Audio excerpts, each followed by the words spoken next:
Selama menjalani perawatan di ruang inap perawatan diisi berapa orang sih?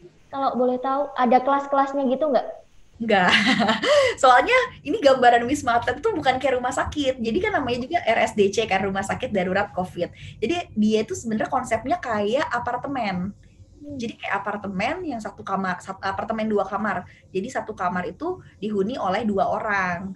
Hmm. Normalnya tiga orang, tapi biasanya dari pihak di sana kan mereka nggak bisa ya bagiin ada pasien baru sama pasien lama. Jadi satu kamar tuh ada yang dua bed, ada yang satu bed. Nah kebetulan waktu saya masuk karena waktu itu tengah malam, jadi saya dapet yang di dua bed. Jadi satu kamar isi dua orang, tapi sebenarnya nggak boleh. Jadi satu untuk meminimalisir takutnya kayak saya gejala masih parah kan. Sementara ibu saya waktu itu sama ibu-ibu sebelah saya itu udah 5 hari di sana, yang berarti kemungkinan dia mungkin sudah lebih membaik kondisinya. Kalau saya datang dengan posisi batuk-batuk masih parah, ya bisa jadi kan saya nularin gitu. Jadi sebenarnya satu apartemen itu satu unit itu diisi oleh dua orang gitu. Jadi ada ruang tamunya, ada tempat buat nyuci, ada buat ya macem-macem lah. Jadi benar-benar kayak bukan yang kayak kita harus diinfus atau apapun situ enggak sih. Jadi mereka akan kasih treatmentnya beda-beda per orang. Jadi benar-benar perawatannya cukup mandiri sih di sana dan menurut saya menyenangkan.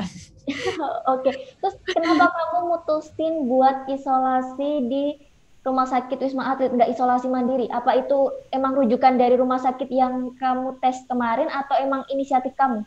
Enggak, jadi kalau ke Wisma Atlet kan memang harus pertama harus ada rujukannya kan dan dicek apakah di sana itu pasien-pasiennya memang apa ya, kalau OTG biasanya memang karena kapasitas yang semakin banyak, jadi kalau untuk OTG disarankan isolasi mandiri. Nah, saya itu memutuskan untuk ke Wisma Atlet karena pertimbangannya adalah saya udah bergejala. Yang ditakutkan adalah ketika saya tiba-tiba pingsan atau saturasi oksigennya menurun, kemudian saya henti nafas. Nah, itu udah nggak ketolong takutnya kalau isolasi mandiri. Jadi memang diputuskan untuk melakukan perawatan di Wisma Atlet waktu itu. Fasilitas yang didapat di rumah sakit Wisma Atlet sendiri apa dan itu berbiaya atau enggak sih kalau boleh tahu?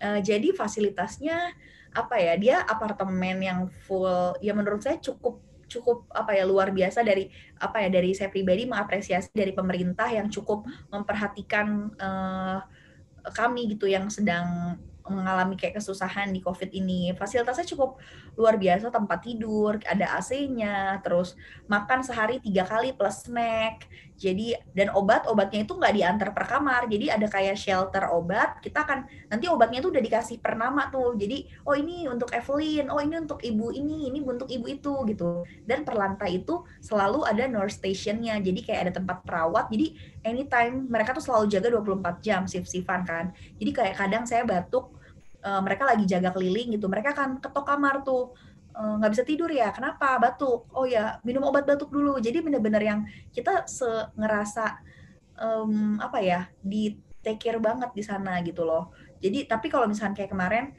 di hari ke-15 saya cukup drop mungkin dengan kondisi jadi jadi sebenarnya di Wisma Atlet itu kan perawatan per 10 hari ya. Per 10 hari kemudian swab.